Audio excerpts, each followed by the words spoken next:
Restaurant business open करने के लिए आपको क्या क्या लाइसेंस लगेगा वो हम आज इस वीडियो के अंदर डिस्कस करेंगे।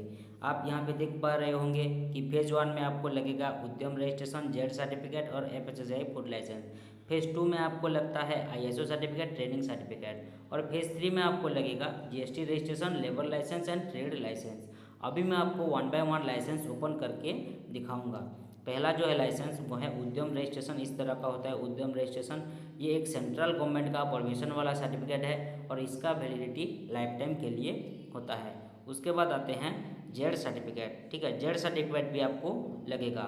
ये waste management and environmental safety के लिए जेड सर्टिफिकेट आपको लगता है और इसका वैलिडिटी भी लाइफ टाइम के लिए होता है।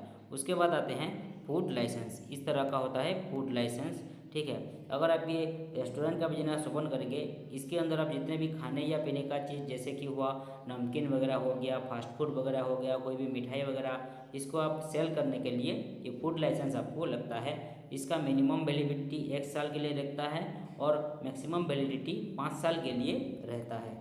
उसके बाद आते हैं नेक्स्ट लाइसेंस आईएसओ सर्टिफिकेट। अगर आप ये रेस्टोरेंट बिजनेस ओपन कर रहे हैं तो आप बेस्ट क्वालिटी का खाने या पीने का चीज़ जो भी आप सर्विस प्रोवाइड करेंगे वो अच्छा क्वालिटी का आप प्रोवाइड कर रहे हैं। कोई भी मतलब एक्सपायरी वाला मतलब खाने या पीने का चीज़ आप प्रोवाइड नहीं कर रहे हैं। कोई भी उसमें मिलावट नहीं कर रहे हैं। खाने या पीने का चीज़ में कोई भी कंप्लेन नहीं आ रहा है आपके बिजनेस के रिगार्डिंग, तो इसके लिए आपको आईएसओ सर्टिफिकेट का ज़रूरत पड़ता है और इसका वैलिडिटी 3 साल के लिए होता है।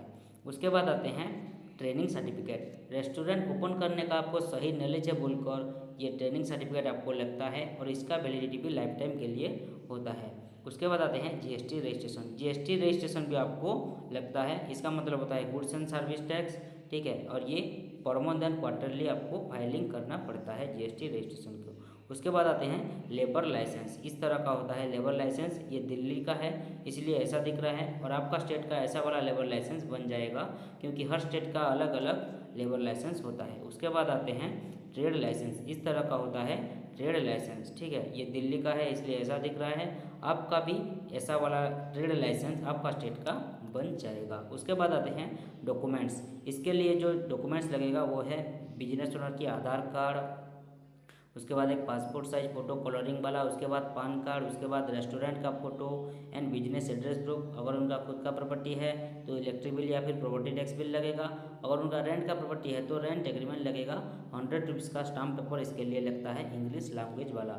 अगर ये लाइसेंस अगर ये मतलब बिजनेस आप ओपन करना चाहते हैं रेस्टोरेंट का, तो स्क्रीन पे जो मोबाइल नंबर शो कर रहा है उस नंबर पे कांटेक्ट कीजिए या फिर व्हाट्सएप कीजिए और हमारा टीम के साथ डिटेल्स में